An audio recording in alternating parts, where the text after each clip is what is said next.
সালাম আলাইকুম, সবাই কেমন আছেন? আমরা আজকে আলোচনা করব বিডি থাই নিয়ে। বিডি থাই এর সবার আগে আমাদের যেটা করতে হবে সেটা হচ্ছে ফান্ডামেন্টাল নিয়ে একটু আলোচনা করব, অনেক বেশি না, জাস্ট টুকটাক আলোচনা।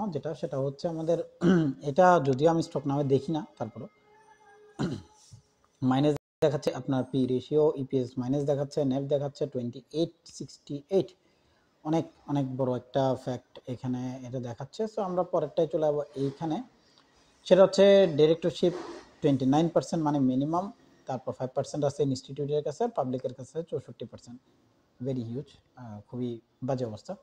এরপরের পার্ট হচ্ছে এইটা অনেক আগে লিস্টিং ইয়ার 90-তে দেখা যাচ্ছে, রিজার্ভ আছে আপনার এত, আর এই দুইটা মিলে লোন হচ্ছে 160 বা 170 ধরেনি, 170 কোটি টাকা এখন পর্যন্ত লোন। আর যদিও জেটকোটা মেবি জেট না, এটা বিতে। সো এখানে আমাদের মার্কেট ক্যাপিটাল এগুলো সব বাদ, এগুলো নিয়ে আপাতত আর দেখে লাভ নাই, যেহেতু আমাদের 200 কোটি টাকার কাছাকাছি 180 কোটি টাকার আছে, এটাকে কি বলে, লোন আছে। আচ্ছা, সো পুরো মার্কেটের বিহেভিয়ার হচ্ছে মোটামুটি লেসের দিকে। সো আমি এটাকে অনেক ভালো শেয়ার বলবো না, তার কারণ হচ্ছে share pattern public 64%, this is huge, ঠিক আছে, এটা অনেক বড় একটা কি বলবো পার্ট, যে পুরো একটা শেয়ারের 64% পাবলিকের কাছে দিয়ে দিছে কোম্পানি, তার মানে ঘাপলা আছে। যে এটা ঘাপলা বলবো না, অর্থাৎ পাবলিকের কাছে দিয়ে দিছে, মূল কথা হচ্ছে এটা। ইনস্টিটিউট ছিল, হয়তো ইনস্টিটিউট সেটা ছেড়ে দিছে, ইনস্টিটিউট ছাড়ার পরে পাবলিকের কাছে চলে আসছে, ইনস্টিটিউট মানে ইন্টেনশনালি আর বাই করেনি। এগুলো অনেকগুলো ফ্যাক্টর হিসেবে এখানে আসলে কাজ করে বা করছে মূলত। আমরা পুরো জিনিসটার দিকে একটু তাকাবো, এটা একটা ইউ শেপের মতো, উল্টে ইউ বলতে পারি এটাকে আমরা, বা ডিসেলারেশন বলি মার্কেটের। সো মার্কেট ডিসেলারেশন হওয়ার পরে মার্কেট এখানে সাপোর্ট করছে, এখান থেকে সাপোর্ট করে মার্কেট এটুকু ওঠার চেষ্টা করছে, প্রাইস প্রিভিয়াস হাইকে ব্রেক করছে, লাস্ট এখন পর্যন্ত প্রাইস এখানে সাপোর্ট করছে। যদি এখানে সাপোর্ট করে মার্কেট উপরের দিকে যেত, আমি বলতাম যে প্রাইস এটুকু পর্যন্ত উঠবে। যেহেতু এটাকে ভেঙে ফেলছে, তার মানে এইখানে যে পার্টটা আছে এটা এখন রেসিস্ট্যান্স হিসেবে মার্কেটে কাজ করবে। সো মার্কেট যেহেতু একটাকে ভাঙার জন্য দুটা মাস নিছে, উঠবার চেষ্টা করছে, পারেনি, এটাই সাপোর্ট এটাই রেসিস্ট্যান্স, ঠিক আছে, এখান থেকে প্রাইস ড্রপ করবে। অর্থাৎ এই মুহূর্তে আমাদের মার্কেটের যে ভ্যালুয়েশন বা মার্কেট যেদিকে উপরের দিকে যাচ্ছে, সেটা যদি যায়, মার্কেট যদি উপরে যায়, আমাদের ফার্স্ট এরিয়া বা প্রায়োরিটি এরিয়া হবে আপাতত জন্য এটা হচ্ছে কোথায়, এটা হচ্ছে এইখানে, ঠিক আছে। আমি জাস্ট ধরে নিলাম প্রাইস এটুকু পর্যন্তই যাবে, এর উপরে যাবে না। তো প্রাইস যখন এখানে টাচ করলো, আমি জানি না এটার লাস্ট ইয়াটা কি, প্রাইসটা কত, আমি জাস্ট কথার কথা আমি জাস্ট দাগটা দিয়েছিলাম, আমি জানি না। এটা হচ্ছে 16 টাকা 20 পয়সা। আমি এটার লাস্ট হাইটা একটু দেখবো, এটার হাই ছিল 16 টাকা 20 পয়সা। দেখেন, আমি মার্কেট চালাই না, মার্কেট রুলস ফলো করে। অনেকে বলে যে মার্কেট নাকি কোনো রুলস মেনটেন করে না। ভাই, মার্কেটের রুলসগুলো আগে জানতে হবে, মার্কেট কি রুলসে চলে। সো সবার আগে রুলসগুলো জানবেন, জানার পরে গিয়ে আপনি একটা কথা বলতে পারবেন। আমি বলতেছি না 100% সব কিছু মানে, ভাই যদি 100% মানতো, তাহলে এই মার্কেট আমার থেকে বড় মানে ট্রেডার হইতো না, আর আপনাদের সাথে এগুলো নিয়ে গল্প করার কিছু ছিল না। যেহেতু আমি টুকটাক জানি, আমি বলতেছি না আমি অনেক কিছু জানি, বাট যেহেতু টুকটাক জানি, সেগুলো আপনাদের পর্যন্ত পৌঁছানোর চেষ্টা করতেছি। এখন ফ্যাক্টর হচ্ছে, আচ্ছা সরি, মান্থলি এর আমার একটা কাজ বাকি আছে এখনো, সেটা হচ্ছে এটা সাপোর্ট এরিয়া। লাস্ট সাপোর্ট এরিয়াটা কোথায় ছিল, লাস্ট প্রাইস পয়েন্ট ছিল এইটা। সো আমাকে সবার আগে এটার প্রাইসটাকে ধরলাম আমি, এর নিচে কি আর কিছু আছে না, এর নিচে আর নাই। আসলে প্রাইস এখন 7 টাকা 48 পয়সার লেভেলে আসেনি। এখন আপনি বলতে পারেন যে ভাই 7 টাকা 48 পয়সার লেভেলে কি, আসলে কিছুই না। এখন ফ্যাক্টর হচ্ছে যদি কোনো কারণে প্রাইস, যেহেতু এই প্রাইসটাকে ব্রেক করে ফেলছে, সরি আমি এটা দিয়ে দেখাই, যেহেতু প্রাইস এই যে প্রাইসটাকে ভেঙে ফেলছে, অর্থাৎ এই যে উঠটা ছিল, এটাকে যদি সে না ভাঙতো, এখানে এসে সাপোর্ট করতো, আগেও বলছি এখনো বলতেছি, তাহলে আমাদের কাছে একটা মানে কি থাকতো, একটা সিগনিফিকেন্ট আসলে থিঙ্কিং থাকতো যে না, সে আর কিছু করুক না করুক, সে এই লোকে ভাঙবে না। সে ওঠার চেষ্টা করছিল, করে নাই বললে ভুল হবে, সে ওঠার চেষ্টা করছে। প্রাইস যখন এই বক্সটার ভিতরে ঢুকলো, এই বক্সে ঢুকছে, ঢুকে মার্কেট ওঠার চেষ্টা করছে 78 লেভেল থেকে, পারেনি, দেন প্রাইস ফলস। কেন? পাবলিক কিনতে ইন্টেনশন পায়নি, পাবলিকের ইচ্ছা হয়নি কেনার জন্য, সেজন্য এইটা উঠেনি। সো আমি আসলে এই মুহূর্তে যেটা চিন্তা করতেছি, যে এটা মান্থলি এর বেসিসে যেহেতু এই অবস্থা, সো আমি এটা লাস্ট প্রাইসটাকে এই মুহূর্তের জন্য রাখলাম। যাব ডেইলিতে, সরি উইকলিতে। উইকলি আমাদেরকে কী ধরনের মেজারমেন্ট দিচ্ছে, উইকলি নিয়ে একটু আলোচনা করব, তারপরেই আমাদের পুরো জিনিসটা নিয়ে আমরা চলে আসবো পরের স্টেজে। সেটা কোথায়? সেটা আমি এখানে আসি, এই যে লাস্ট লো এইটা। চলেন একটু খোঁচাখুচি করি মার্কেটের সাথে। হ্যাঁ, মার্কেট খোঁচাখুচি করতে ভালোই লাগে। আমাদের ফার্স্ট প্রায়োরিটি এরিয়া কি ছিল? ফার্স্ট প্রায়োরিটি এরিয়া ছিল প্রাইস যখন ড্রপ করলো, হাই করলো, দেন লো করলো, দেন এটাকে ব্রেক করার জন্য প্রাইস এখানে আসলো। এটা আমাদের কি হলো? আমরা যদি একটু গড়ছে দেখি এটা একটা ডাব্লিউ এর মতো। আমরা কি ডাব্লিউ, এখন আপনি বলতে পারেন ভাই এটা কিভাবে ডাব্লিউ? বা ডাব্লিউ মার্কেটের ক্ষেত্রে যে 100% ডাব্লিউ হবে তা না। মার্কেটের ডাব্লিউ তিন রকমের, একটা এই ধরনের হয়, একটা এই ধরনের হয়, আরেকটা ডাবল বটম হয় যদি ডাব্লিউ হয়, ঠিক আছে, আরেকটা এম শেপ হয়, সরি এম শেপ হয়, এম শেপ হয়, একদম পারফেক্ট এম শেপ হয় ডাবল টপ দিয়ে। এগুলো হচ্ছে সব এম শেপ আর ডাব্লিউ শেপ। এখন এখানে যখন আমরা দেখতে পাচ্ছি, আমি প্রাইস একটু দেখেন ভাই, আমার ভিডিও লম্বা হয়, বোর লাগতে পারে, কিচ্ছু করার নেই। আমি আপনার জন্য না, আমি আমার জন্য ভিডিও বানাই। আমি আগে বলে এখনো বলি, আমার সব ভিডিওতে ডায়লগটা পাবেন। সো আমি এখানে, কারণ আমার দেখতে ভালো লাগে, যদি কখনো মিলে যায় খুব ভালো লাগে। এখানে আমরা যদি একটু খেয়াল করি, এখানে আমাদের কাছে একটা হেড এন্ড শোল্ডারের মতো প্যাটার্ন আছে, মতো নট 100% হেড এন্ড শোল্ডার, কারণ হেড এন্ড শোল্ডার হইতে হলে আমাকে প্রাইস এই ধরনের রিয়েক্টিভ হতে হবে। শোল্ডার এন্ড নেক, যেহেতু প্রাইস এখানে জাস্ট ড্রপ করছে, কিছুটা উঠছে, উইটার লো, দেন হাই, দেন লো করার চেষ্টা করছে, দেন হাই করছে।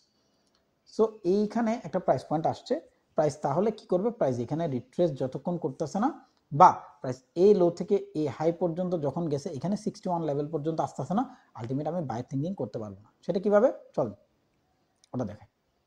জাস্ট এজাম্পশন, প্রাইস যেখান থেকে ড্রপ করে স্টার্ট করলো, রেড ক্যান্ডেল করছে, আমি ওটাকে আমাদের major price area of value হিসাব করে সেল সাইড হিসাব করলাম। ধরেন যে প্রাইস এটুকু পর্যন্ত গেছে, আমি এটাকে একুরেট ধরি, 100-এ 100, ঠিক আছে, এটা 100-100, তাহলে আমাদের 61-এর লেভেল কই? আমি এটাকে টেনে নিয়ে আসবো 61-এর লেভেলে। কত সেটা? 11 টাকা 26 পয়সা। ওকে, 11 টাকা 26 পয়সা। এখন 11 টাকা 26 পয়সার লেভেলে প্রাইস যখন রিট্রেসমেন্ট আসবে, দেখেন এখানে আবার একটা ঘটনা আছে, ঘটনাটা একটু ক্লিয়ার করি। প্রাইস যখন এই প্রাইসটার ভিতরে ঢুকবে, প্রাইস এখানে এসে আবার উপরে ওঠার চেষ্টা করবে। তো এটা কতটুক যাবে এটা আমি জানি না, এটা মার্কেটের কাছে। কেন? মার্কেটে এখানে একটা যখন ড্রপ করতেছিল, এখানে একটা রেসিস্টেন্স ছিল, সেই রেসিস্টেন্সটা এখানে ক্রিয়েট হয়েছে, প্রাইস এটাকে ব্রেক করছে, এটা এখন সাপোর্ট হবে। এটাই নিয়ম, এটাই মার্কেট করে, এটা মার্কেট করতে থাকবে সামনের দিন। এখন ফ্যাক্টর হচ্ছে প্রাইস যদি এটাকে ব্রেক করে, সাপোর্ট করে, করে যদি উপরের দিকে যায়, লাস্ট হাই যদি ব্রেক করে, তখন এটা আমাদের জন্য সাপোর্টিভ লেভেল হবে 100%। অর্থাৎ তখন যদি এটাকে ব্রেক করে, তাহলে এখান থেকে আপনি তখন বাই করতে পারবেন যখন এটা রিট্রেস করবে। আসেন, যদি না করে, এখন যেখান থেকে প্রাইস ড্রপ করা স্টার্ট করছে, কিছুটা উঠে প্রিভিয়াস হাই ব্রেক করলো না, প্রাইস ড্রপ করলো, আমাদের ফার্স্ট প্রায়োরিটি এরিয়া হবে এই বক্স 61 এবং 78-এর লেভেল। এখান থেকে আপনি চাইলে বাই করতে পারেন, আমি বলছি না করবেনই। কেন? প্রাইস আমাদেরকে ডেইলি কি বলতেছে সেটা আমরা গিয়ে দেখবো। এখানে আসলে শুট আপের ব্যাপার থাকে, ইন্টেনশনের ব্যাপার থাকে, বায়াস থাকে, জার্নি থাকে, অনেকগুলো জিনিস আছে, ঠিক আছে। কারণ আপনার যখন কোনো একটা এরিয়া, এটাকে কি জানি বলে, মানে একুমুলেশন আর ডিস্ট্রিবিউশনের যখন ব্যাপার আসে, তো মার্কেট যখন একুমুলেট করতে করতে পাবলিক পার্টিসিপেশন ক্রিয়েট হয়, পাবলিক পার্টিসিপেশন ক্রিয়েট যখন হয়, তখন আসলে ইনস্টিটিউট আসে, ইনস্টিটিউট যখন আসে তখন পাবলিকরা বের হয়, ইনস্টিটিউট ঢুকে থাকে। ইনস্টিটিউট যাতে ওই প্রাইস পয়েন্টটা আবার আসতে পারে এবং লো প্রাইসে কিনতে পারে, তখন কি করে? প্রাইস ড্রপ করে। এটা একটা প্রসেস। এই প্রসেসটা সম্পর্কে আমাদের জ্ঞান খুবই কম, আমি বলবো না আপনাদের কম, যারা দেখতেছেন বেশিরভাগ লোকেরই নাই, ঠিক আছে। সো আমি সবসময় একটা জিনিস থিঙ্কিং করি যে আমাকে আসলে যখন কোনো একটা স্টক টার্গেট করতে হবে, আমি বিডি থাই নিয়ে অনেক বেশি কি বলে আসলে কিউরিয়াস না, কিন্তু আমাদের কাছে স্টকের সংখ্যা এতটাই কম যে আপনি যদি শুধু ব্লু চিপ নিয়ে ট্রেডিং করতে যান, আপনি ট্রেডিং করতেই পারবেন না। সারা বছর আপনি 5টা 7টা ট্রেডের বেশি আসবেন আপনার তো আসলে আলটিমেট গোল কি? টাকা কামানো। তো টাকা যদি কামাইতে হয়, তাহলে তো টাকা কামানোর একটা প্রসেস বের করতে হবে। ওই কারণে আসলে এইসব শব্দটা এভাবে বলবো না, এইসব শেয়ার নিয়ে আমাদেরকে আসলে কাজ করতে হবে, যেগুলো কোনো ভ্যালুয়েশন নেই মার্কেটে। ভিডি থাই আপনি কতগুলা দেখেন, কিয়ার মতো কোম্পানি আছে বাংলাদেশে, তারপর আরেকটা কি জানি ভুলে গেছি। যে তো এই যে কোম্পানিগুলো, এগুলো কিন্তু মার্কেটে নেই। বিডি থাই 1990 সাল থেকে লিস্টিং হয়ে আছে, কিন্তু মার্কেটে এদের কোনো জিনিস পাবেন না, বা পাইলেও অনেক বেশি নাই, ছড়াইয়া নাই, যেটা কাই নিয়ে রাখছে, আসা দরকার ছিল কার মতো কোম্পানি, সো ওটা নাই। আমাদেরকে এখন সবার আগে থিঙ্কিং করতে হবে যে প্রাইস আসলে কোথায় ড্রপ করবে। যেহেতু আমি আসলে থাইল্যান্ডের ব্যবসা করি না, আমি করি ট্রেডিং ব্যবসা। সো এখানে আবার একটা ব্যাপার আছে, আমরা ট্রেডিং করতে পারি না, আমরা আসলে মূলত করি হচ্ছে ইনভেস্টমেন্ট। কারণ আপনি সেল সাইডে যেহেতু আসলে প্রফিট করতে পারতেছেন না, আপনি এখানে ট্রেডিং এর সুযোগও নেই, যেহেতু এটা ডেরিভেটিভ মার্কেট। এটা আমাদের কি জানি ভুলে গেলাম, ঠিক আছে, ওয়ার্ডটা আমার মনে থাকে না, বেশিরভাগ সময় ভুলে যাই। সো ডেরিভেটিভস মার্কেট হওয়ার কারণ, সরি বলতেছি, এটা যেহেতু আমাদের আসলে ডিভিডেন্ড টাইপ মার্কেট, ডেরিভেটিভস না। সো আমাদেরকে একটু সাবধানে ট্রেড করতে হয়, অর্থাৎ আমাদেরকে সবসময় কিনতে লাভ করতে হয়। সো আপনাকে সবসময় চিন্তা করতে হবে আমি লো প্রাইসে কিনবো, সব থেকে লো প্রাইস।